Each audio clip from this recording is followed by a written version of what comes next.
नमस्कार मित्रांनो, मी मिलिंद जाधव TV10. मित्रांनो, आता मी जास्त करून यूट्यूब शॉर्ट्सचाच वापर करणार आहे. तुम्हालाही वेळ नाही, मलाही वेळ नाही आहे, तर थोडक्यामध्ये मुद्दे मी मांडण्याचा प्रयत्न करणार आहे. पुणे महानगरपालिकेचे इलेक्शन पूर्ण झालेले आहे. सगळं चित्र स्पष्ट झालेलं आहे. अगदी प्रचंड म्हणजे ज्याला म्हणतात ना की लँडस्लायडिंग विन BJP आलेलं आहे.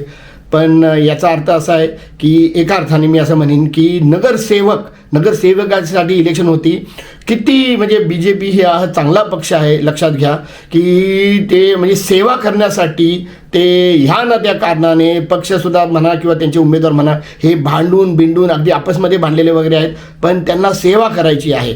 तर आपण सगळ्या नागरिकांनी त्यांना हा सेवेचा चान्स देऊया आणि काही आपण सिस्टम पाळूया.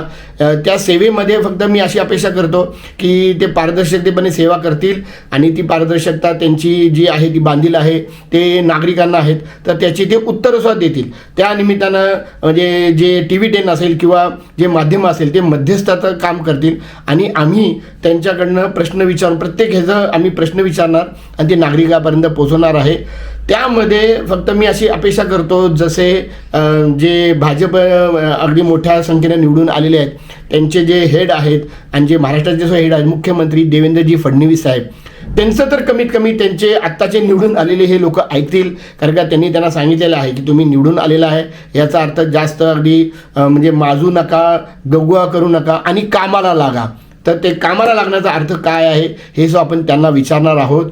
आपण जमलं तर सर्व जे निवडून आलेले अगदी भाजपच नाही तर राष्ट्रवादीचे सुद्धा जे निवडून आलेले आहेत त्यांनी जी आश्वासनं दिलेली आहेत त्यांची आपण त्यांना वेळोवेळी आठवण करून देणार आहोत आणि त्यावर त्यांचं काय म्हणणं आहे हे जो आपण विचारणार आहोत. ती आश्वासनं सगळी आपण लिस्ट करून प्रत्येक वेळी तुमच्यासमोर आणणार आहोत.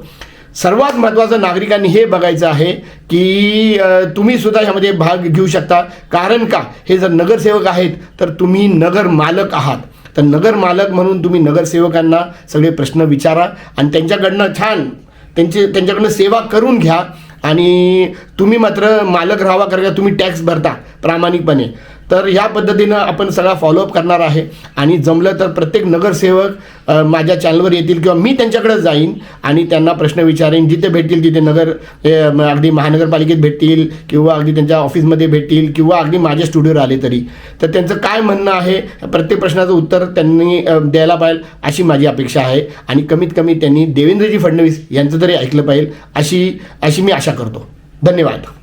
मित्रांनो, या घटनेचा पूर्ण व्हिडिओ बघण्यासाठी खाली दिलेल्या लिंकवर क्लिक करा आणि आमच्या चॅनलला लाईक, शेअर आणि सबस्क्राईब करायला मात्र विसरू नका. धन्यवाद.